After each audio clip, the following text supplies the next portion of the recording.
The morning sun had barely cleared the Pacific horizon when the world exploded. One moment, the armored vehicle rolled through the training grounds of Naval Base Coronado, California. 6 Navy SEALs inside running security protocols, checking weapons, going through another day of counterterrorism drills. The next moment, fire and thunder ripped through steel. The IED detonated with surgical precision. Not enough to kill, just enough to disable. The vehicle lurched sideways, tires shredded, suspension collapsed. Metal screamed against concrete. Inside, bodies slammed against restraints. Equipment flew. The world turned sideways and wrong. Then silence. The kind of silence that comes after violence. Ears ringing. Smoke thick. The smell of burning rubber and something chemical. Petty Officer Second Class Tessa Grayson felt the strap cutting into her shoulder where the blast had thrown her against the harness. She blinked twice, clearing her vision. 27 years old, 5'4", 118 pounds. Brown hair pulled back in regulation bun. Green eyes already scanning, already working. She was a Navy corpsman. Her job was simple. Keep people alive. Sound off came the voice of Commander Barrett Thorne from the front. 45 years old, 22 years of service. Voice steady despite the chaos. Ashford operational. That was Callum Ashford, the team's sniper. 28, they called him Reaper. For good reason. Brennan good to go. Wyatt Brennan, explosives expert. 32. The irony of an EOD specialist caught in a blast was not lost on anyone. Drake check. Landon Drake. 30. Pointman, first through every door. Finch minor cuts functional. Tyler Finch, the other corpsman, 29. He'd transferred in 3 months ago from a ship deployment. Grayson, Tessa said, her voice came out steady. Training took over when the body wanted to panic. Responsive, minor shoulder contusion. Checking others now. She was already moving. Reaching for her medical kit. Hands steady. They were always steady. But as she turned, her eyes caught something that made her pause. In the rear corner of the vehicle, pressed against what used to be the backbench, was a figure she hadn't seen before. A young woman, maybe 25, 26. Long dark hair obscuring most of her face. Civilian clothes. Jeans. Plain shirt. Both torn now. Dusty from the blast. Blood ran from a gash on her forehead. Her left arm lay at an odd angle. She wasn't moving. Commander, Tessa said, we have an unknown civilian. Female, unconscious. Head trauma and possible fracture. Thorne turned. His face showed what they were all thinking. How did a civilian get into a secured military vehicle, into a locked-down training area? Get her stable, he ordered. Then we move. This wasn't random. Whoever placed that IED knew our route. Tessa nodded. She crawled toward the unconscious woman, medical kit in hand. But something made her pause again. Something she couldn't name yet. An instinct. The kind her father had taught her to trust. The girl's breathing. It was too controlled. Too measured. Not the ragged gasps of someone in shock. Not the shallow respirations of head trauma. It was the breathing of someone waiting. But Tessa pushed the thought aside. She had a job to do. Outside voices shouted. Boots on gravel. The quick response team converging on their position. Within minutes, they were extracted from the wreckage. The girl was placed on a stretcher. Tessa stayed beside her, monitoring vitals, applying pressure to the head wound. They moved to the base medical facility, a low concrete building 300 yards from the explosion site, designed for exactly this kind of scenario. Inside, fluorescent lights hummed, the smell of antiseptic. Clean white walls, 3 examination rooms, 1 surgical suite, basic but functional. Tessa helped transfer the girl to an examination table. Commander Thorne followed them in. So did the others. 5 SEALs crowding a small room, all watching, all wondering the same thing. Who was she? But before anyone could voice the question, Tyler Finch stepped forward. The other corpsman. He looked at Tessa with professional courtesy that barely masked skepticism. I can take it from here, Grayson, he said. You should get your shoulder looked at. Tessa felt the familiar weight of it, the assumption, the doubt. Not malicious, just ingrained. She was used to it by now. I'm fine, she said simply. Thorne's voice cut through. Grayson found her. She maintains care until we have answers. Finch, you handle the team's injuries. Ashford, you've got a laceration above your left eye that needs cleaning. Finch nodded, stepped back. But Tessa saw the look. The same look she'd seen for 2 years since transferring to Coronado. The look that said, you're just a corpsman, not an operator, not one of them. She didn't blame him. It was the truth. She was just a corpsman. That's all she'd ever wanted to be. all she'd promised her mother she would be. Tessa turned back to the patient, started her examination properly, checking pupils first. Both reactive. Equal. That was good. Meant the head injury likely wasn't as severe as it looked. She moved to the laceration. Head wounds bled impressively. Always looked worse than they were. This one ran 3 inches along the hairline. But it was clean. Almost too clean for blast debris. As Tessa cleaned the wound, she became aware of movement behind her. The team wasn't leaving. They stood against the walls, silent, watching. Callum Ashford spoke first. "Commander, with respect, how did a civilian end up in our vehicle? We did a full sweep before departure." "Unknown," Thorne said. His jaw was tight. "Which is why security is being upgraded to Alpha protocols as we speak." Wyatt Brennan crossed his arms. IED placement was perfect. Too perfect. Someone knew our exact route, exact timing. Landon Drake nodded. This wasn't opportunistic. This was planned. The words hung in the air. Planned. Inside information. Compromise. Tessa kept working, cleaned the wound, started sutures, 11 stitches. Her hands moved with practiced efficiency. Years of training. Hundreds of hours of practice on synthetic skin, then real skin, then urgent skin, under pressure. But as she worked, details began accumulating in her mind. Small things, wrong things, the girl's hands. Tessa paused, looking at them properly for the first time. The fingernails were clean. Not just clean, manicured. No dirt under them, no calluses. The hands of someone who didn't do manual labor. In Southern California, that wasn't unusual. But combined with everything else, it registered. Tessa moved to examine the arm. Possible fracture. She needed to palpate the bone, check for displacement. She began cutting away the sleeve to expose the limb, and stopped. There on the upper arm, just below the shoulder, was a scar, roughly 2 inches, puckered, old, maybe 5-6 years healed. Tessa had seen enough gunshot wounds to recognize a signature. Entry wound, small caliber, professionally treated, the kind of scar you got from military medicine or high-end private care. She kept cutting, exposing more of the arm. The fracture appeared to be stable. But there along the forearm were more marks, faint, training scars, the kind you got from defensive combat, from being taught to block, to fight, to survive. Tessa's heart rate increased, just slightly. She stayed professional. Finished her examination of the arm, set the fracture, applied a splint. Then she moved to check for other injuries. Standard protocol. Check everything, assume nothing. She lifted the girl's shirt to examine the ribcage. Check for internal trauma, broken ribs, organ damage. And there it was, another scar, along the left side between the 8th and 9th rib, 4 inches long, too straight to be accidental, too clean to be anything but deliberate. A knife wound, surgically repaired, military precision. Tessa felt Thorne's presence behind her. He'd seen it too. Their eyes met. "Sir," Tessa said quietly, "permission to speak privately." Thorne nodded. They stepped into the hallway. The door closed behind them. "What did you see?" he asked.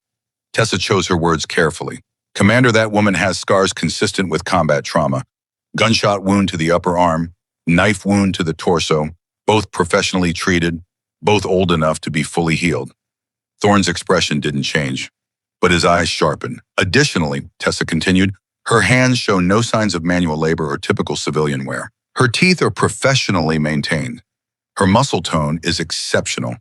And her breathing pattern, even while unconscious, is too controlled." "What are you saying, petty officer?" "Sir, I'm saying she's not a civilian." The words hung between them. Heavy, dangerous. Thorne was quiet for a long moment. Then, evidence-based assessment. "Based on physical examination, yes, sir. The scars alone suggest military or paramilitary training. The gunshot wound required surgical intervention. That's not something civilians typically have access to in combat zones. The knife wound is defensive. Someone trained her to fight. Could she be a veteran? Possible, but that doesn't explain how she appeared in our vehicle, or why she's here at all." Thorne's jaw worked. He looked back through the small window in the door, at the girl lying motionless on the examination table. "Continue your examination," he said. "Document everything, photos of the scars, measurements. I want a full medical workup. And Grayson, this stays between us until we know more." "Understood, sir." They returned to the examination room. Tessa continued her work. Professional, thorough. She took photos with the medical camera, documented every scar, every mark, every detail that suggested this woman was more than she appeared. The team stayed, watching. They'd seen the scars too. They weren't blind. Ashford spoke again. Doc, what's your assessment? Tessa didn't look up from her work. Stable. Head laceration required sutures. Left radius fracture, non-displaced, splinted. No signs of internal bleeding. Vitals are strong. That's not what I'm asking. Tessa met his eyes. Callum Ashford, the sniper. 28 years old, but eyes much older. He'd seen enough to recognize truth when it was in front of him. I'm a corpsman, Tessa said. Not an investigator. But you have eyes. Yes. And those eyes see something wrong here. Tessa didn't answer, didn't need to.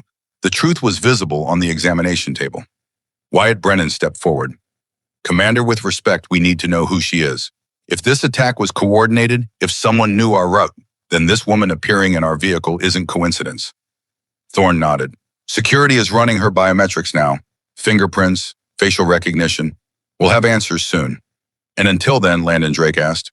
Until then, she stays under guard, round-the-clock surveillance. No one enters or leaves this room without authorization. The team nodded, accepted it. This was their world. Threats could wear any face. Trust was earned, not given. Tessa finished her examination, stepped back. The girl lay still, unconscious, or appearing to be. The breathing was still too perfect, too controlled. But Tessa said nothing, not yet. She needed more time, more observation. Grayson, Thorne said, I want you on primary medical for this patient. You found her. You know her condition. You'll be best positioned to notice any changes. Yes, sir. Finch will handle the team's remaining injuries. Everyone else debriefing in 20 minutes. We need to understand how this happened. The team filed out. Tessa remained, alone now with the unconscious woman. She checked the IV she'd placed, checked the monitors. Heart rate steady at 68 beats per minute. Blood pressure normal. Oxygen saturation perfect. Too perfect. Tessa pulled up a chair, sat down. She would be here for hours, days maybe, however long it took. She looked at the woman's face. Peaceful, young, dark hair spread across the white pillow. In different circumstances, she could be anyone. A student, an office worker, someone's daughter. But those scars told a different story. Tessa's mind drifted unbidden to her own scars. The one on her left forearm, faded now, almost invisible. From her father's training, she'd been 14, learning to handle a rifle. The recoil had caught her wrong, bruised deep, left a mark. Her father, Master Sergeant Daniel Grayson, Marine Force Reconnaissance, 26 years of service. He'd retired when Tessa was 10, spent the next 8 years teaching her everything he knew. How to shoot, how to how to think tactically, how to survive. She'd been good, naturally talented. By 16, she could hit targets at 800 meters, could field strip and reassemble an M4 in 40 seconds, could read terrain like a book. Her father had been proud, had dreams of her following in his footsteps. Special operations, making a real difference. Then 2 months before her 18th birthday, he'd suffered a massive heart attack. Dead before the ambulance arrived. Dead before she could say goodbye. Her mother had been devastated, had made Tessa promise. Promise never to join combat units. Promise never to put herself in that kind of danger. Promise to use her skills to heal, not to harm. Tessa had promised, had meant it, still meant it. She joined the Navy as a corpsman. Hospital training, battlefield medicine. She could save lives. Honor her father's memory without breaking her mother's heart. For 9 years, she'd kept that promise. Had never touched a weapon in anger. Had focused entirely on medicine. Had become excellent at it, but the skills remained. Muscle memory didn't forget. Her father's training was embedded deep. A sound brought her back to the present. The door opening. Tyler Finch stepped in. The other corpsman. He looked at Tessa, then at the patient. Commander wants you to get some rest, he said. I can take over for a few hours. I'm fine, Tessa replied. Your shoulder is bruised, not fractured. I can function. Finch hesitated, then nodded. You're dedicated, I'll give you that. It's just the job. And he moved closer, looked at the patient, because it seems like more than that. You saw something that made the commander order alpha protocols. Tessa didn't respond. Look, Finch continued, I'm not trying to step on your toes, but I've been doing this for 7 years. I know when something's wrong, and this whole situation, it's wrong. Then trust the commander to handle it. I do. But Grayson, if this woman is a threat, if she's part of whatever happened today, we need to know. And you're sitting here alone with her. I can handle it. Finch looked like he wanted to say more, but he stopped. Nodded. All right, but I'm right outside if you need backup. He left. The door closed. Silence again. Tessa turned back to the patient, checked the monitors. Everything still perfect, still controlled. She stood, walked around the examination table, looking, really looking. The woman's clothes had been cut away during the examination. Now she wore only a hospital gown. Standard issue. But even that couldn't hide certain things. Her legs, muscled, not gym muscles, functional muscles. The kind you got from running, climbing, moving under load. Her core. Even lying down, even relaxed, there was definition. Abs, obliques, the kind of core strength that took years to develop. Tessa's professional eye cataloged it all. This was not a civilian body. This was an operator's body. Someone who trained constantly, who maintained peak physical condition because their life depended on it. The question was, why was she here? Tessa reached for the woman's hand, checking pulse at the wrist, another basic vital sign. But as she held the hand, she felt something else. Calluses, faint, on the index finger and thumb, the kind you got from trigger control. Thousands of rounds, years of practice. Tessa's breath caught. Just for a moment. This woman was a shooter, trained, experienced, and she was in their base, in their vehicle, after an IED attack that showed insider knowledge. Tessa let go of the hand, stepped back. Her mind worked through possibilities. Infiltrator, spy, enemy operative, all possible. But something didn't fit. The way she'd been positioned in the vehicle. Injured, vulnerable. If she was an infiltrator, why make herself a victim? Why risk injury unless the injury was part of the cover? Unless she needed a reason to be here. Inside the medical facility, inside their perimeter. Tessa's hand moved almost unconsciously to her belt, where she would carry a sidearm if she were armed. But corpsmen didn't carry weapons. That was the rule. That was the promise. Her hand found nothing. Dropped back to her side. She returned to her chair, sat, watched. Hours passed. The afternoon light shifted through the small window, grew longer, golden, then began to fade. The woman on the table never moved, never showed signs of waking, but Tessa noticed small things, the way her eyes moved beneath her eyelids. Not random, not REM sleep patterns. Something else. The way her fingers would occasionally flex, just slightly, testing, feeling. The way her breathing would change imperceptibly when footsteps passed in the hallway, as if she were tracking, listening, aware. At 1800 hours, Commander Thorne returned. He looked tired. 30 years of military service had taught him to function without sleep, but it showed in the lines around his eyes. Report, he said quietly. Vitals stable, Tessa replied. No change in consciousness. But sir, I believe she's aware. More aware than she's showing. Thorne nodded. Biometrics came back. No matches in military databases. No matches in law enforcement. No matches anywhere. That's not possible. Everyone leaves a digital footprint. Exactly. Which means her records have been scrubbed. Professionally, that takes resources, expertise, government-level access. The implications settled over them like, wait, sir, who is she? That, Thorne said, is the question that's keeping me awake. Because whoever she is, she got into our vehicle without anyone noticing. She survived an IED blast that should have caused more damage. And now she's lying in our medical facility with the kind of scars that tell a story we can't read. He looked at the woman, then back at Tessa. I'm assigning you to 24-hour watch, rotating with Finch every 6 hours, but you're primary. If she wakes, if she says anything, if she makes any move, I want to know immediately. Understood, sir. And Grayson, I need you to be honest with me. Can you handle this? If she's hostile, if she becomes a threat, can you do what's necessary? Tessa met his eyes. I'm a corpsman, sir. I save lives. I don't take them. That wasn't my question. Silence stretched between them. Tessa thought about her father, about the training, about skills she'd buried for 9 years, about promises made to a grieving mother. If she threatens this team, Tessa said slowly, I'll do what's necessary, but I'd prefer to keep her alive for questioning. Thorne's expression softened slightly. Fair enough. Get some food. Finch takes over at 2100. Be back by 0300. Yes, sir. Thorne left. Tessa remained for another few minutes. Then she stood, stretched. Her shoulder protested. The bruise was deeper than she'd admitted, but functional. That's all that mattered.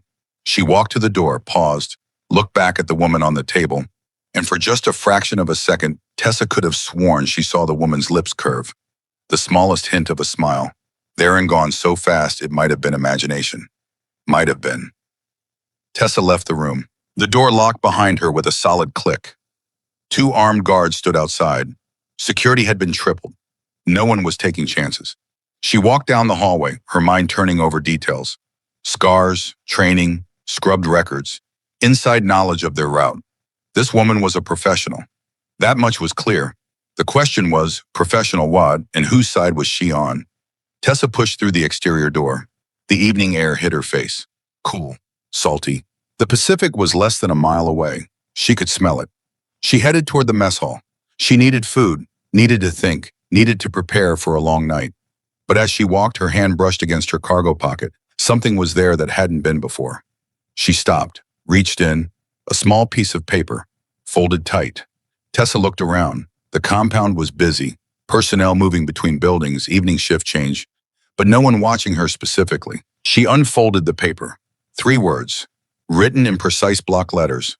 Trust no one. Tessa's blood went cold. She looked around again. Search for whoever had planted this. But the compound was full of people. It could have been anyone. Could have been placed any time during the chaos of the attack. She refolded the paper, put it back in her pocket, kept walking. But her mind was racing now. Someone had gotten close enough to plant a message without her noticing. Someone wanted her to know something, to suspect something, or someone wanted to sow paranoia, make her doubt everyone around her, classic psychological warfare. Tessa entered the mess hall, got food she wouldn't taste, sat alone, ate mechanically. Her thoughts kept returning to the woman, to those perfect vitals, that controlled breathing, those scars that told stories of violence and survival, and to the question that wouldn't leave her alone, what was about to happen, because that's what this felt like, the calm before something bigger, the setup before the reveal. Tessa had been in enough situations to recognize the pattern, the attack, the mystery, the infiltration. All of it pointed towards something planned, something coordinated, and she was sitting at the center of it, a corpsman, not an operator, not trained for this kind of threat. But her father's voice echoed in her memory. You're never just one thing, Tess. You're a medic who can fight, a fighter who can heal. Don't ever forget both hands matter. Both hands. Tessa looked at her own hands, steady, scarred from years of medical work, but underneath muscle memory from thousands of rounds. Trigger discipline, breath control, range estimation, all still there, all waiting. She finished her food, disposed of her tray, checked her watch. 19:30 hours. 90 minutes until she could return to the medical facility. She headed to her barracks, showered, changed into fresh utilities.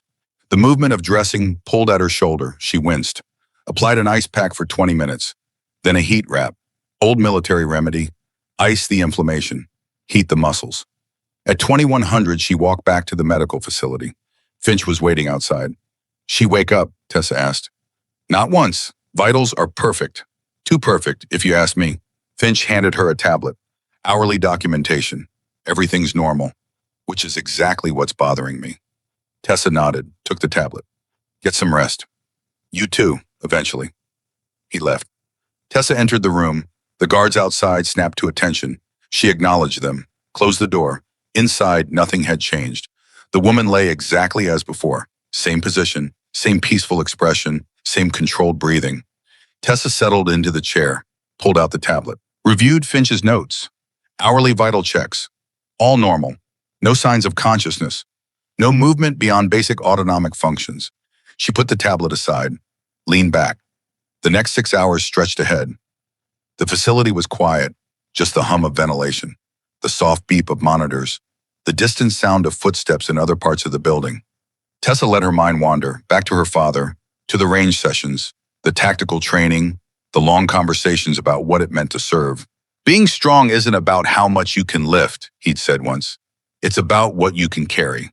And sometimes, Tess, what you carry is the weight of knowing you could hurt someone but choosing not to. That's real strength. She'd been 15, didn't fully understand then, but she understood now. The clock on the wall ticked toward midnight. Tessa's eyes grew heavy. She shook her head, stood, paced the room, checked the monitors again. All normal. She was turning back to her chair when she heard it. Soft, almost imperceptible. A voice, female, barely above a whisper. You're wondering who I am?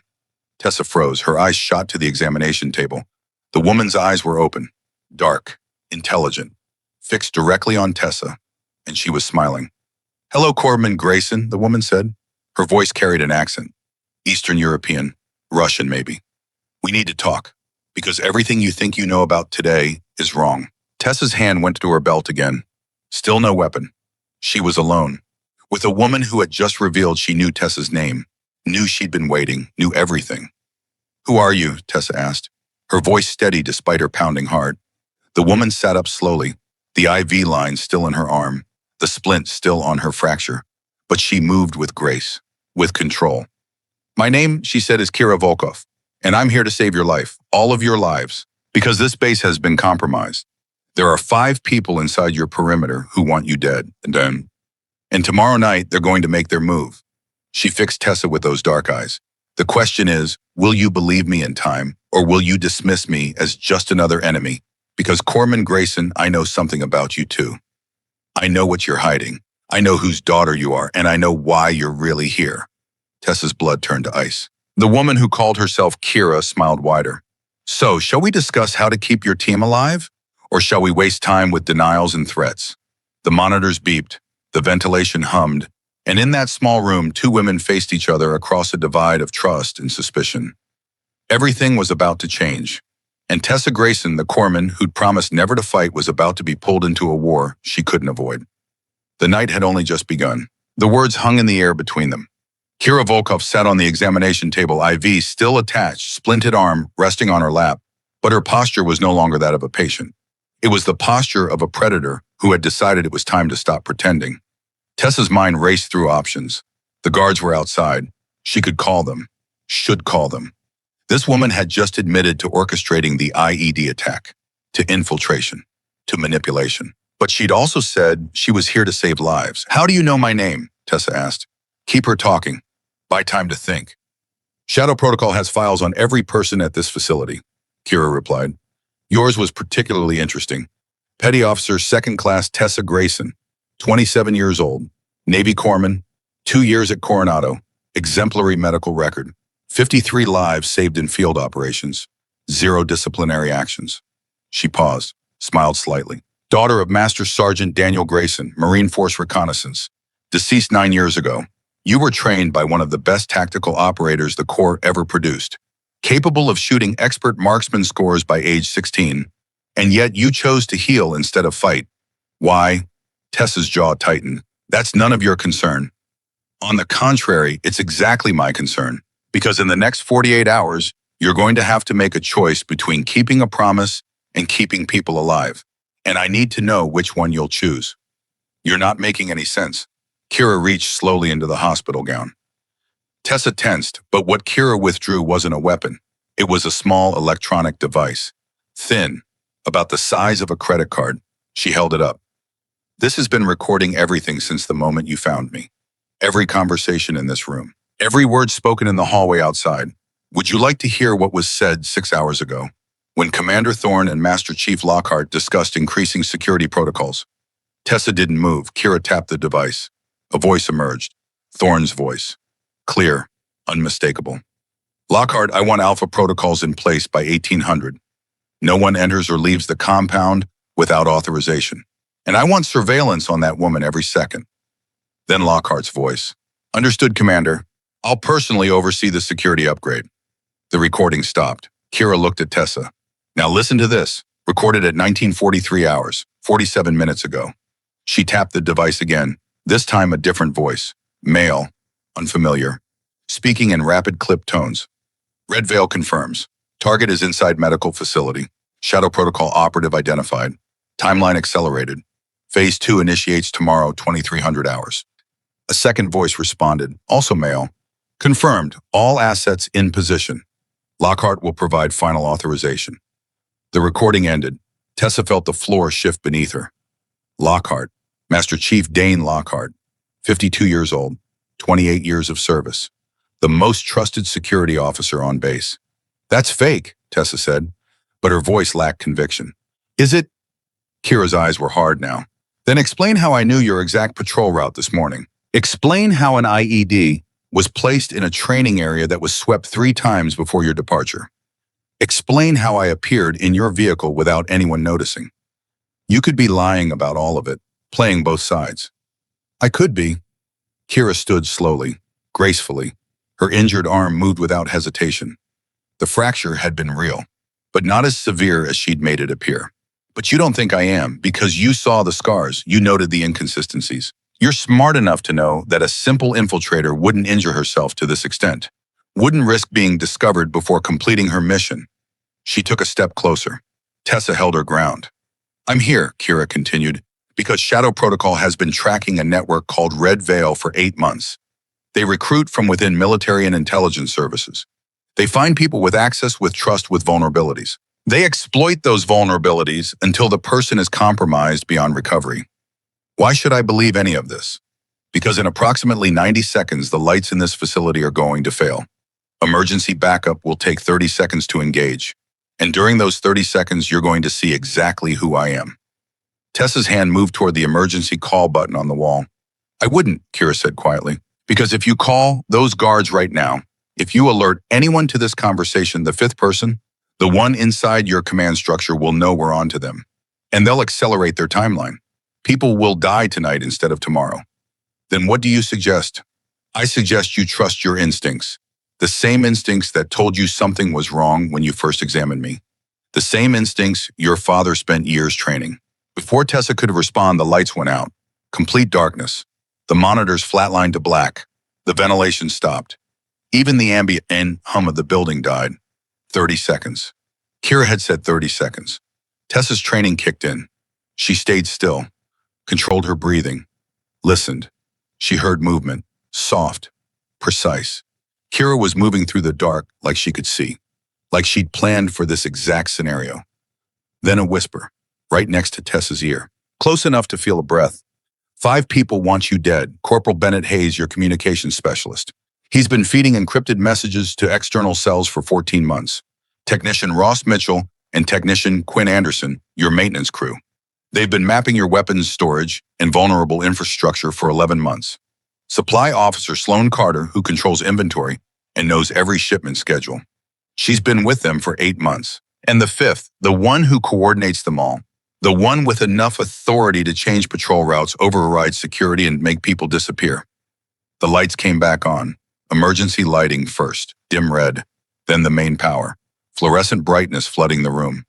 Kira stood exactly where she'd been before. On the examination table, IV still attached, splint still in place, as if she'd never moved. But on the medical tray beside Tessa, arranged in a perfect line, were 4 items that hadn't been there before.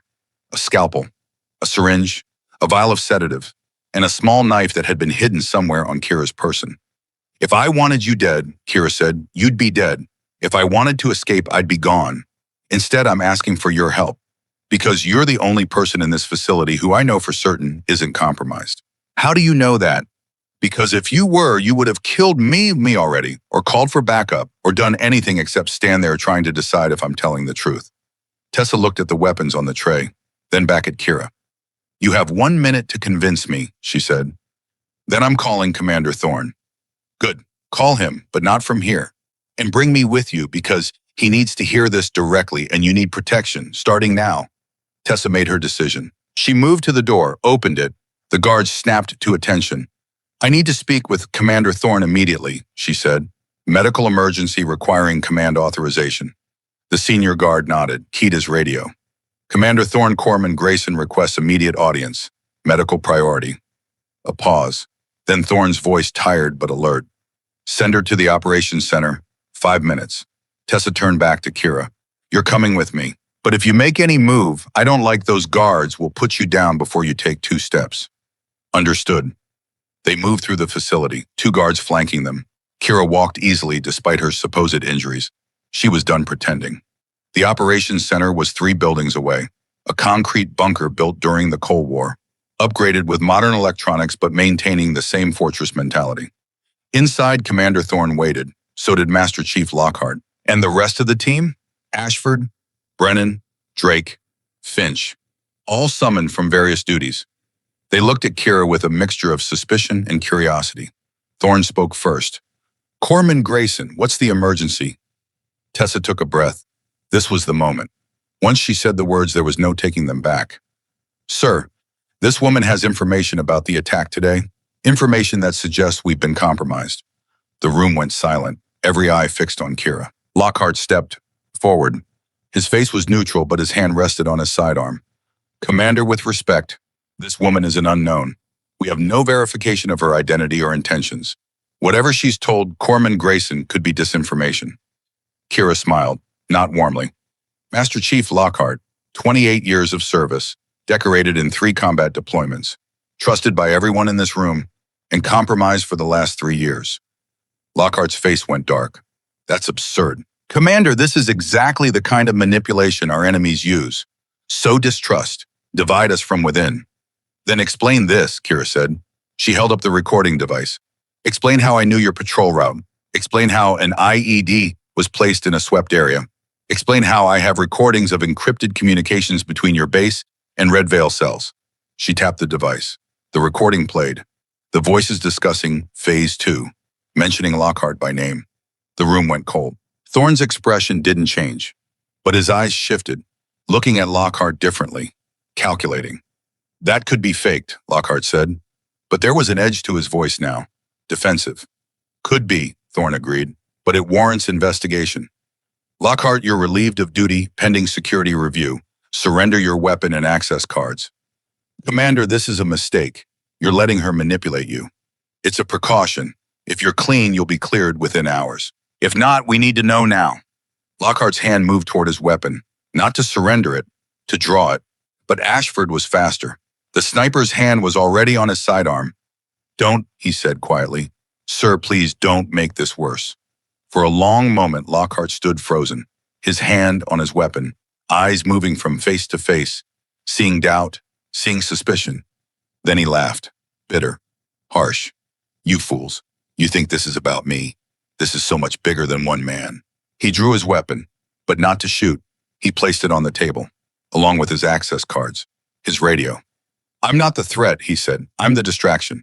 While you waste time investigating me, the real attack is already in motion. Kira shook her head. No, we know about Bennett Hayes, Ross Mitchell, Quinn Anderson, Sloan Carter. All of them. We know the timeline. 2,300 hours tomorrow. Lockhart smiled. Tomorrow, you think we give you that much time? We knew you were Shadow Protocol the moment you entered that vehicle. We knew you'd manipulate the corpsmen. We knew you'd try to turn us against each other. He looked directly at Kira. Phase 2 doesn't start tomorrow. It started an hour ago. There are explosive devices already placed throughout this facility, set to detonate at midnight, 43 minutes from now. And the only person who knows where they all are is me. The room erupted. Thorne shouted orders. Brennan, the EOD specialist, demanded locations. Guards moved to secure Lockhart, but Kira's voice cut through the chaos. He's lying. Everyone stopped, looked at her. Partial lying, she clarified. There are devices, but not set for midnight. That's misdirection. He wants you to panic, to evacuate, to expose yourselves in the open where the external assault team can engage. She moved closer to Lockhart, studying him. The real question is, why reveal yourself now? You could have maintained cover, could have fed us false information, but instead you compromised your entire operation. Wow, Lockhart's smile faded, and in that moment Tessa saw it, the truth behind the lies. Because you're not the primary target, she said quietly. The attack isn't about this facility. It's about who we call for help. Kira nodded slowly. You're bait. This entire base is bait. You want us to call for backup. Special operations teams. High-value targets concentrated in one place for a security emergency. Thorne's face went pale. How many teams are we talking about? Every SEAL team within helicopter range, Kira replied. Every rapid response unit. Every counterterrorism specialist. All converging on Coronado, where Red Veil has had 18 months to prepare an ambush. The magnitude of it settled over them, not just an attack on one base. A coordinated strike designed to eliminate dozens of elite operators in a single night. Brennan spoke up. If that's true, we need to warn Naval Special Warfare Command. Get the word out before anyone deploys. Agreed, Thorne said. He moved toward the communications console. Sir, wait. Tessa's voice stopped him. If Lockhart is compromised, if he's been feeding them information for 3 years, then they know our communication protocols. They'll be monitoring. The moment we send that warning, they'll know we're aware. They'll adapt. Thorne paused, hand hovering over the console. Then what do you suggest? Tessa looked at Kira. The woman who had orchestrated all of this, who had allowed herself to be injured, who had played the role of victim to get inside their perimeter. We let them think their plan is working, Tessa said.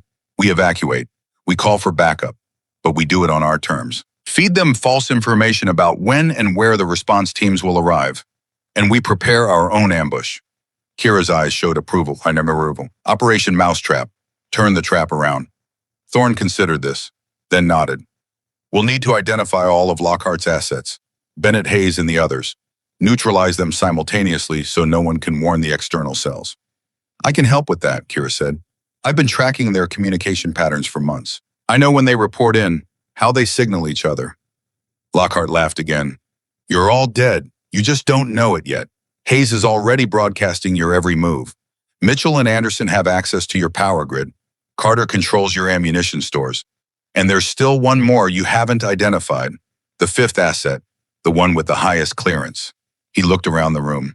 One of you, right here, right now. The paranoia was instant, eyes shifting, hands moving toward her weapons. Trust evaporating. He's manipulating you again, Kira said sharply. Classic interrogation technique. Plant doubt, make you suspect each other. Don't give him the satisfaction. But the seed was planted. Tessa could see it in their faces. Thorne looked at his team members differently. Ashford's hand stayed near his weapon.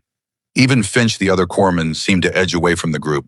Tessa's mind worked through the problem. 5 assets. They knew 4. Hayes, Mitchell, Anderson, Carter. But the fifth, the one with high clearance, it couldn't be Thorne.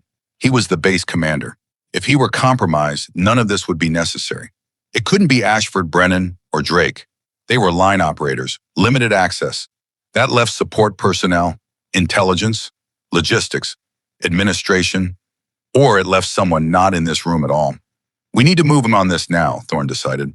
Lockhart, you're confined to the brig under maximum security. No communications, no visitors.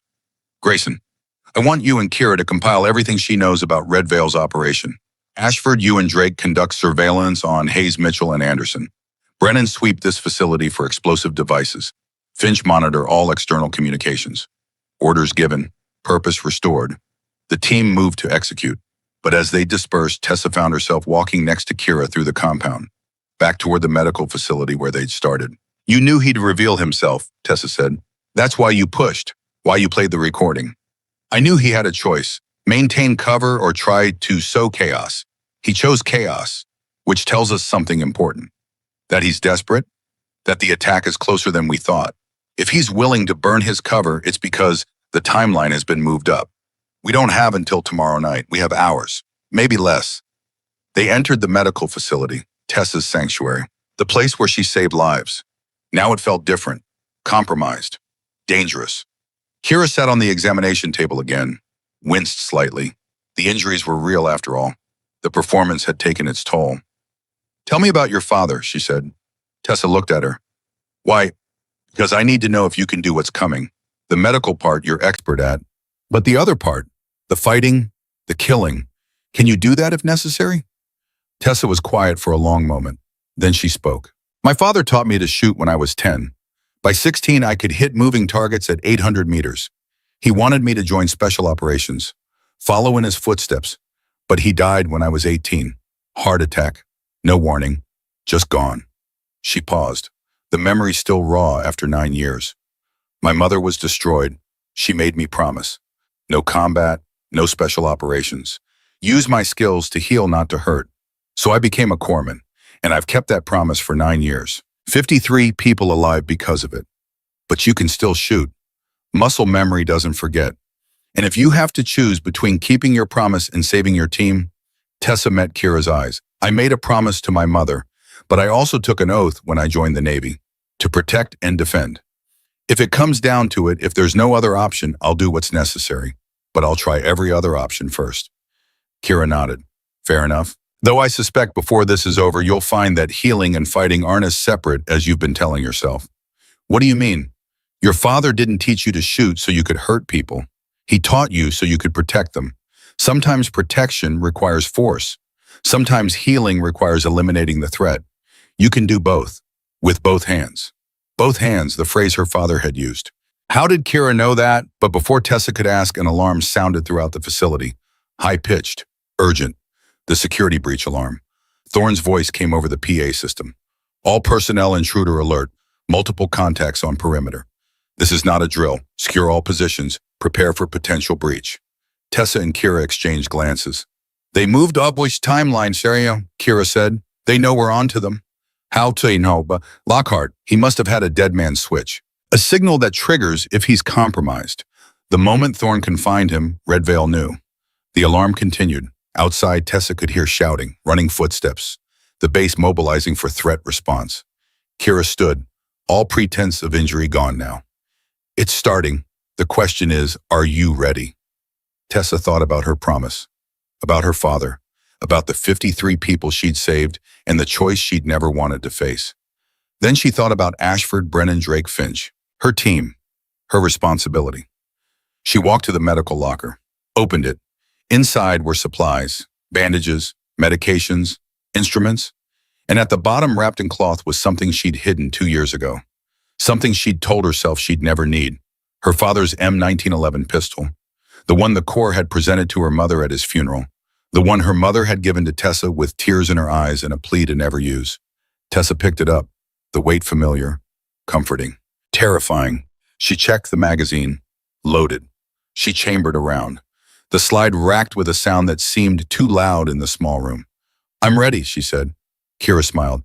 Good, because in the next hour you're going to need both hands, to heal and to fight. And before the night is over, you're going to discover something your father already knew. What's that? That the strongest warriors aren't the ones who choose between violence and mercy. They're the ones who know when each is required and who have the courage to do both. Outside, the first gunshots echoed across the compound. The attack had begun, and Tessa Grayson, the corpsman who had promised never to fight, was about to break that promise in ways she never imagined. The night was far from over, and the hardest test was still to come. The gunfire started exactly when he'd promised it would. The eastern perimeter erupted first, short controlled bursts, professional fire discipline, not the wild spraying of amateurs. These were trained operators executing a coordinated assault. Tessa ran toward the sound with Kira beside her. The M1911 in her hand felt like holding two conflicting truths. Her father's legacy, her mother's worst fear. 9 years of promises breaking with every step. They cleared the medical facility into controlled chaos. Personnel sprinting to defensive positions. Floodlights sweeping the perimeter fence like fingers searching for threats. The distinctive crack of M4 rifles answered by heavier weapons from beyond the wire. Commander Thorne's voice cut through the radio chatter. All personnel, this is not a drill. Multiple contacts, all perimeters. Lockhart has escaped custody. Repeat, Master Chief Lockhart is hostile and leading the assault. Tessa's blood went cold. Escaped. How Kira's voice was grim beside her. Hayes had to be. He had communications access. Probably created a false evacuation order, opened the cell during confusion. They planned this, Tessa said. His arrest was the signal. Always was. We forced his hand early, but he adapted. That's what makes them dangerous. Bullets kicked up concrete dust to their left. Someone had acquired their position. Tessa and Kira dove for cover behind a transport vehicle. The shots came from elevated position, precise, hunting them specifically. Tactical Operations Center, Kira said. 20 yards. On my mark. They moved together. Kira's injuries were completely forgotten now. She moved like mercury. Fluid. Lethal. Whatever pain she felt was buried under years of operational conditioning. They reached the bunker. Thorne was inside coordinating defensive sectors. Ashford checked his rifle with methodical precision. Brennan loaded breaching charges. Drake verified ammunition counts. Finch monitored communications. The team. Her team. All of them about to face an enemy that had spent 18 months preparing for this exact moment. Grayson, Thorne barked. Casualties incoming. Set up triage west bunker. Hardened structure. Clear. Retreat lines if we need to fall back. Tessa wanted to argue. Wanted to stay with the team. Fight alongside them. But Thorne was right. She was a corpsman first. That hadn't changed just because she'd picked up her father's pistol. Understood, sir. She moved to the west bunker with Kira following. Inside, she began the familiar ritual. Medical supplies from emergency cache. Bandages. Hemostatic agents. Tourniquets. IV fluids. Chest seals. The tools that had defined her for 9 years. Kira appeared carrying a Barrett M8 2A1 sniper rifle. 50 caliber. 30 pounds of precision engineering. She set it against the wall with a case of match-grade ammunition. "I'm not a sniper," Tessa said. "Your father was Marine Force Recon. He taught you from age 10. By 16, you were hitting targets at 800 meters." Kira's eyes were steady, knowing. The training doesn't leave. It waits. Tonight, it stops waiting. Before Tessa could respond, Tyler Finch's voice screamed over the radio. Panicked. Raw. "Man down. Drake is hit. Femoral artery. I need help now." Tessa grabbed her trauma kit and ran. Kira followed. They found Finch 50 yards from the bunker behind a concrete barrier. Drake was on the ground, blood pumping from his inner thigh in rhythmic spurts. Arterial. High volume. Critical. Tessa dropped beside him. Her hands moved before conscious thought, training overriding everything else. She ripped his pant leg open, found the wound, high on the inner thigh, femoral artery severed clean. "Cat tourniquet," she snapped. Finch fumbled it from his kit, handed it over with shaking hands. Tessa positioned the tourniquet 2 inches above the wound, as high anatomically as possible. She tightened the windlass, 1 full turn, 2, 3, 4. Drake screamed, but the bleeding slowed, then stopped. "Femoral artery completely severed," Tessa reported, her voice clinical, detached, the way corpsmen learn to function in crisis.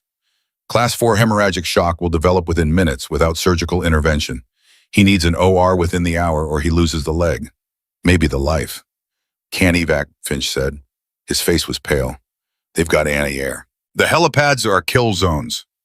More gunfire. Closer. Different angle. Tessa looked up and saw muzzle flashes from the water tower. 300 yards.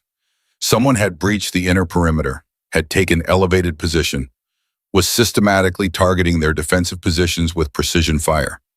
Callum Ashford's voice on the radio, steady, professional. "I have eyes on tower shooter, 900 meters, moving to engage." Then a different sound, the deep bark of a 50 caliber rifle from outside the wire, and Ashford's voice changing, pain replacing composure. "I'm hit, right hand destroyed, cannot operate weapon." The words hit Tessa like physical impact. Their sniper was down, the enemy sniper was still active, still hunting, and without counter-sniper capability, they'd be picked apart systematically. Thorne's voice, desperate in a way she'd never heard. "Anyone qualified for long-range engagement, we need counter-sniper immediately. They're eliminating our defensive positions one by one." Tessa looked at Drake. Stable for now, the tourniquet holding. She looked at Finch. "Monitor him. If bleeding restarts, direct pressure and call me. If he goes into shock, start an IV wide open." "Where are you going?" But Tessa was already running, back to the west bunker, to the Barrett rifle waiting there like a question she'd avoided for 9 years. She burst through the entrance. Kira had anticipated her. The rifle was set up on its bipod, scope already zeroed, ammunition laid out in precise rows. 700 meters to the water tower, Kira said without preamble. "Wind from the east 12 miles per hour. Compensate point 7 mils left. First shot is for ranging. Second shot is for keeps. I haven't fired a weapon in 9 years. Your body remembers what your mind tried to forget. Your father made sure of that." Tessa dropped behind the rifle. The position felt natural despite the years. Her body settling into stance her father had drilled 10,000 times. Cheek weld, eye relief, breathing control, all of it automatic. She found the target through the scope. Movement in the tower, a figure repositioning, preparing another shot.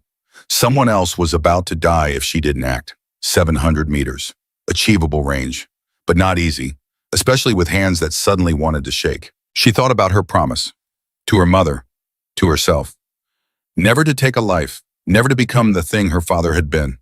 But she thought about Drake bleeding out, Ashford with his hand destroyed.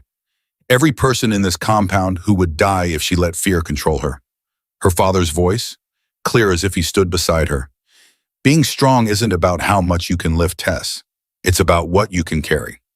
Sometimes you carry the weight of mercy. Sometimes you carry the weight of necessary violence. Both require strength. Both require steady hands." Steady hands, the phrase he'd used 1,000 times. Tessa controlled her breathing. 4-count inhale, 7-count hold, 8-count exhale. The technique carved into neural pathways by endless repetition. Her heart rate dropped. The world narrowed to scope picture. To target, to the space between intention and action. She adjusted for wind, 0.7 mils, elevated for distance. Calculated the Coriolis effect at this range. All of it automatic. Burned into muscle memory by her father's patient instruction. Her finger found the trigger. Not pulling, squeezing. Gradual increase in pressure until the break point. She fired. The Barrett roared. Recoil hammered her shoulder. 30 pounds of rifle trying to break bone, but her body absorbed it, rolled with it, exactly as trained. Through the scope, she watched the impact. Low, 6 inches below target. The figure in the tower flinched, relocated, disappeared from view. She'd missed. Breathe, Kira said, calm, steady. You rushed the trigger squeeze. You know better. Reset. Find him again. Tessa worked the bolt. The spent casing ejected with a metallic ring. She chambered another round. 50 caliber match grade. Each one cost more than most people spent on dinner. Each one could end a life from over a mile away. She found the target again. He'd moved. Was setting up for another shot at someone in the compound. Preparing to kill while she hesitated. This time Tessa took the extra second. Controlled the trigger, squeezed perfectly. Felt the break point. The moment of commitment. She fired. The figure jerked. Fell backward. Disappeared. 700 meters. Center mass. Target neutralized. The compound erupted in relieved chatter over the radio. Sniper down, tower threat eliminated. Who made that shot? Tessa didn't answer. She was staring through the scope at empty space where a human being had been standing moments ago. Was standing no longer, because of her, because of a decision made and executed in less than 3 seconds. She'd killed someone. Kira's hand touched her shoulder. You stopped someone from killing. There's a difference. Hold on to that difference when the nightmares come. Before Tessa could process the words, Wyatt Brennan's voice screamed over the radio, raw terror bleeding through. Multiple hostiles breaching Southgate. I'm taking fire, chest hit. Can't breathe. Tessa was moving before the transmission ended. Grabbed her trauma kit, left the Barrett, sprinted toward Brennan's last position. 200 yards through open ground. Bullets snapped past close enough to hear the supersonic crack, close enough to feel the pressure wave. She found Brennan behind a disabled vehicle. His body armor had stopped the round, but the kinetic impact had broken ribs. One had punctured his lung, tension pneumothorax, air building in the chest cavity, compressing the lung, compressing the heart. Without immediate intervention, he'd suffocate within minutes. Can't breathe. His lips were turning blue. Cyanosis, oxygen starvation. Tessa ripped his shirt open, found the injury, right side, 4th intercostal space. She pulled a 14-gauge needle from her kit, 3 inches long, designed specifically for this. This will hurt, she said. She felt for anatomical landmarks, found the intercostal space, just above the rib to avoid the neurovascular bundle beneath. She pushed the needle through skin, through intercostal muscle, through pleura, felt the resistance, then the give as it entered the chest cavity. Air hissed out under pressure. The tension released. Brennan's color improved immediately. Needle decompression, successful, she reported, but he needs a chest tube, needs an OR. I can't do more here. More gunfire. Different direction. Further out. 900 meters according to her practiced eye. She saw the muzzle flash, saw dust kick up near Ashford's position where he was trying to return fire one-handed. They had another sniper. Further back, better concealed, better positioned, and Ashford was exposed. Vulnerable. The next shot would kill him. Tessa looked at Brennan. Can you hold this position? Do I have a choice? She ran back to the bunker. To the Barrett. Kira had repositioned it, had the scope on the distant threat. 900 meters, Kira said. Wind shifted, southeast at 15 miles per hour now. Complex compensation. And he's good, very good. Former military, possibly tier 1. Tessa dropped behind the rifle, found the target, barely visible. Just the suggestion of shape, shadow that occasionally shifted. 900 meters. Further than her father had pushed her in training, further than she'd ever attempted. But Ashford was going to die if she didn't make this shot. She calculated. Wind drift, bullet drop, temperature, humidity, barometric pressure, all the variables that transform shooting from skill to science. But as she prepared to fire, her hands started trembling. Adrenaline catching up. Reality of what she'd done, what she was doing. The weight of it crushing down. I can't, she whispered. My hands won't steady. Then don't fight the shake, Kira said. Work with it. Your father taught you to shoot between heartbeats, between breaths. Find the still point in the motion. Tessa closed her eyes, felt her pulse, counted beats. There, between contractions, a fraction of a second where even trembling hands went still, where the body paused between one moment and the next. She opened her eyes, acquired target, waited for the pause, fired. The distant figure dropped, 900 meters through wind and doubt and trembling hands. Target eliminated. Ashford's voice, shaky but alive. I don't know who's on that, Barrett, but you just saved my life. Thank you. Tessa stayed behind the rifle, scanning, looking for the next threat, the next decision, the next moment when both hands would matter. And then she saw him. Master Chief Dane Lockhart, leading the main assault force through the breached South Gate. 60 armed operatives moving in coordinated fire teams. Professional, disciplined. And in the center, Lockhart directing them with hand signals, orchestrating the attack like a conductor leading an orchestra of violence. Thorne's voice carried exhaustion and defeat. All personnel fall back to secondary defensive positions. We're outnumbered 3-1. We need to consolidate. The team began withdrawing, covering each other, moving by bounds, standard tactics. But Drake couldn't move, still behind his barrier where Tessa had treated him, and Finch was with him, both exposed, both about to be overrun. Lockhart saw them, started directing fire their way, trying to eliminate the easy targets before pressing deeper. Drake and Finch are pinned, Landon Drake's voice over radio. Wait, Drake was the one pinned. This was someone else. They're going to get overrun. Tessa looked through the scope. 1,100 meters to Drake's position. 1,200 to where Lockhart was directing the assault. Maximum effective range for the Barrett. And Lockhart was moving, commanding, gesturing. A dynamic target at extreme range. She could run to them, cross open ground, treat Drake properly, get them both to safety. That was her job. That was what Corman did. Corman didn't take 1,000-meter shots at moving targets. But if she left this rifle, Lockhart would coordinate his forces to systematic slaughter. The tactical mathematics were clear. One shot could end this, could save 40 lives, could stop the assault before it became a massacre. One shot could also miss, could waste seconds, could get her killed before she reached Drake. Healing or fighting, medicine or violence. The false choice her father had tried to teach her to see through. Then she understood. It wasn't either or. It was sequence. Fight first, then heal. Both hands, both skills, both necessary. She lined up the shot, Lockhart in the scope, 1,180 meters according to the rangefinder. Moving left to right at approximately 2 miles per hour. Wind gusting to 18 miles per hour now. Variable, unpredictable. The hardest shot she'd ever attempted. Moving target, extreme range, combat stress. Everything that could make a shot impossible.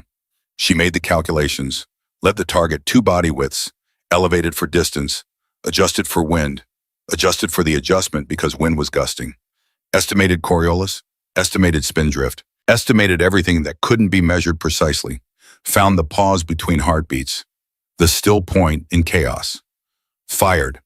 Through the scope, she saw Lockhart stumble, grab his shoulder, go down. Not a kill shot. She'd aimed center mass but hit high right, but enough to take him out of the fight, enough to decapitate their command structure. With their leader down, the assault faltered. Red Veil operatives began pulling back, losing cohesion, becoming targets instead of coordinated threat.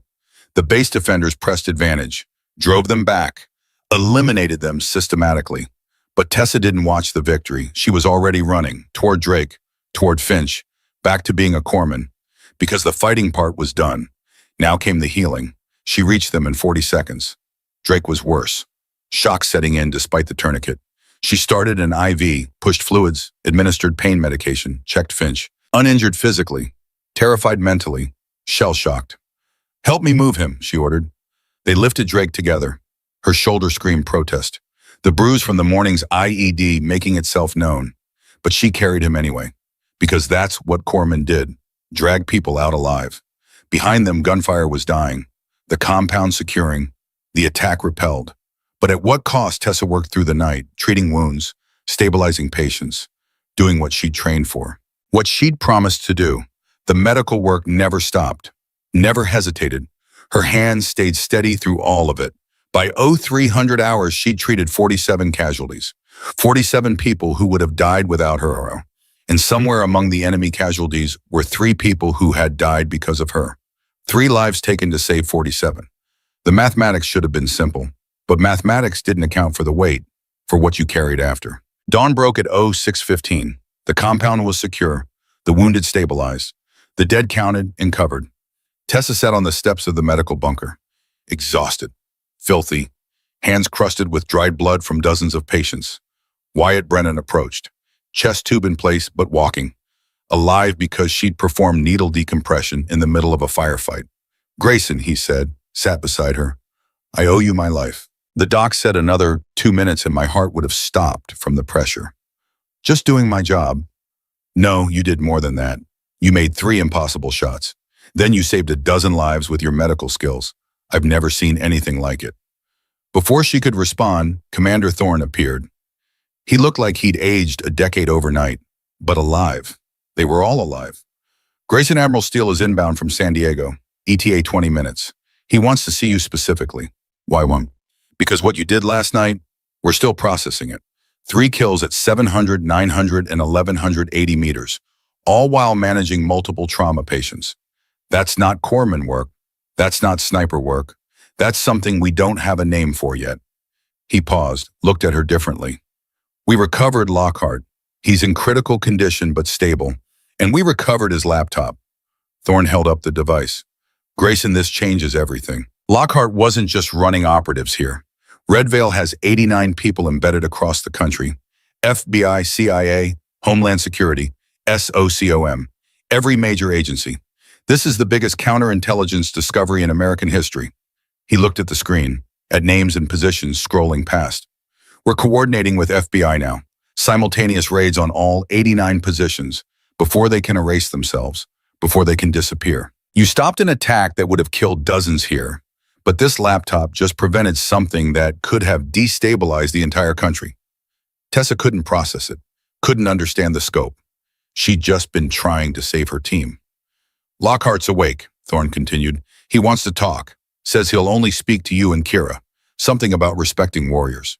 "I'm not a warrior, I'm a corpsman." "You're both. That's what he understands. What we're all starting to understand." Admiral Garrett Steele arrived at 0800 hours, 62 years old, 4 stars, a man who'd commanded in every theater, who'd seen every kind of combat. He walked through the compound, inspected damage, spoke with wounded, reviewed after action reports. Then he came to Tessa. "Petty Officer Second Class Tessa Grayson," he said. His voice carried the weight of authority earned through decades. "Stand." She stood, swaying slightly from exhaustion and shoulder pain. "Last night you engaged 3 enemy combatants at extended range under combat conditions. 700 meters, 900 meters, 1180 meters on a moving target. You achieved 4 hits from 4 shots after your initial ranging round. That's expert marksman level. Beyond expert. That's art." He stepped closer, eyes that had seen too much death looking at someone trying to process the same. "You also treated 47 casualties. 47, including emergency needle decompression, tourniquet application, and IV fluid resuscitation under fire. 0 preventable deaths. 0. He pulled something from his pocket. A patch. The Navy SEAL Trident. The badge that took years of suffering to earn. You didn't go through BUD/S. Didn't do the training. But you did something harder. You integrated 2 opposing identities, healer and warrior. You proved they're not opposites. They're complementary, both hands serving the same mission." He held out the patch. "This doesn't make you a SEAL, but it makes you one of us. Someone who understands the mission is bigger than personal comfort, bigger than promises made in grief." Tessa took the patch, felt the weight beyond the physical, the meaning. Callum Ashford stepped forward, right hand bandaged but stable. "Grayson, I need to say something. I called you just a corpsman when you arrived. I was wrong. You're a warrior with both hands, and you saved my life. Thank you." Tyler Finch added, "I doubted you, thought you couldn't handle combat stress. I was wrong. You're 10 times the corpsman I'll ever be." Landon Drake wheeled closer in his wheelchair, alive, stable, legs saved. "You dragged me out alive when I'd already accepted death. That's what corpsmen do. But you did more. You eliminated threats so you could heal safely. That's integration." Admiral Steele smiled. "Your team has voted. You're one of them, whether you accept it or not." Tessa felt something break inside, not breaking apart, breaking open. 9 years of denying half of who she was, of trying to be only the healer, of burying her father's legacy. Thank you, sir, she managed. You'll be recommended for Navy Commendation Medal with Valor Device, Steele said, and we're establishing a new program. Integrated Combat Medicine, teaching corpsmen to be both healers and protectors. You'll lead curriculum development, if you accept. Tessa thought about her mother, about the promise. I need to call my mother first, sir. Take all the time you need.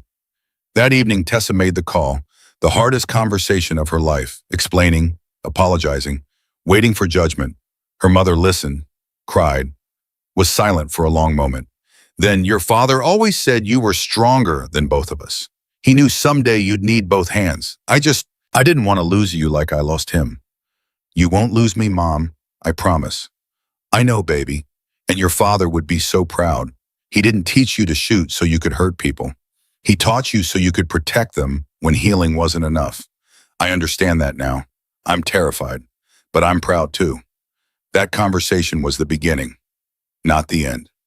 6 months later, Naval Medical Center San Diego hummed with morning activity. But the East Wing was different, new. The sign read Integrated Combat Medicine Program.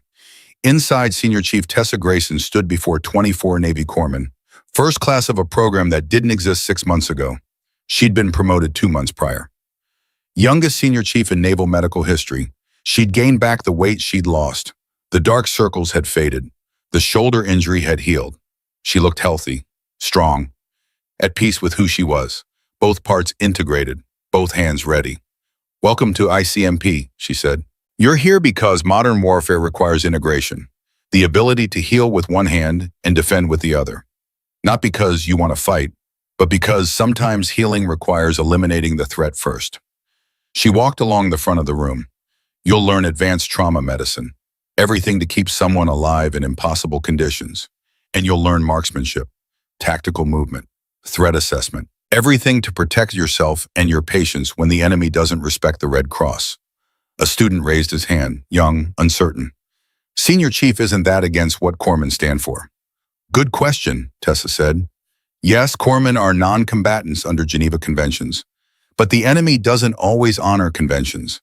And when your patient is bleeding out and the enemy is advancing, you have two choices. Run and let them die, or stand and give them a chance. She looked at each face.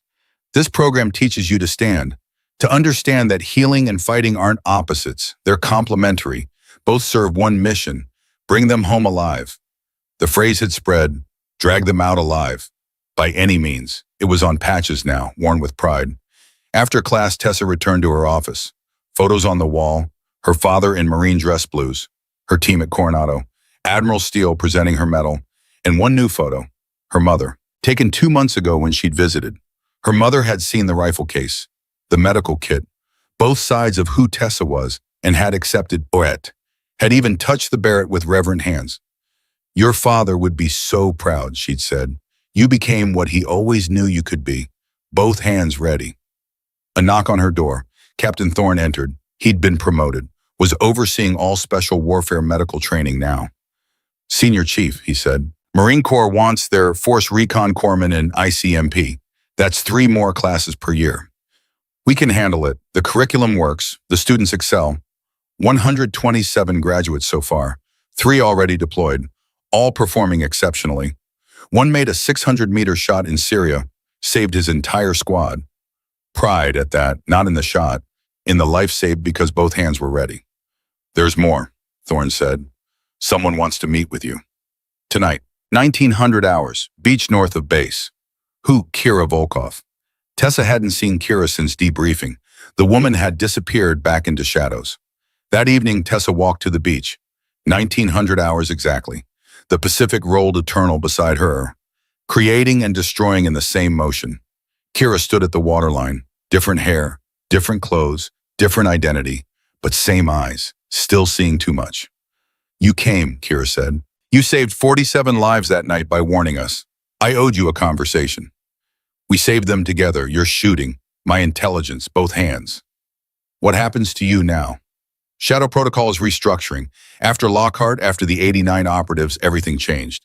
I'm being reassigned, new identity, new mission, somewhere that needs someone who understands enemies wear friendly faces. Will I see you again? Maybe, if mission requires it. Or maybe we're just 2 people who crossed paths and changed each other's trajectory forever. Kira extended her hand. Tessa shook it, felt something pressed into her palm. Small device. Encrypted. If you ever need help outside official channels, Kira said, use this. She walked away, disappeared into evening crowd. Just another person on the beach, invisible. Tessa looked at the device, slipped it into her pocket. You never knew when you'd need a ghost. She returned to base, to her office. Her phone rang, private number. Senior Chief Grayson, Captain Reeves, SOCOM headquarters. We have a situation developing. Need a medical specialist with your particular integration of skills. Briefing tomorrow, 0800.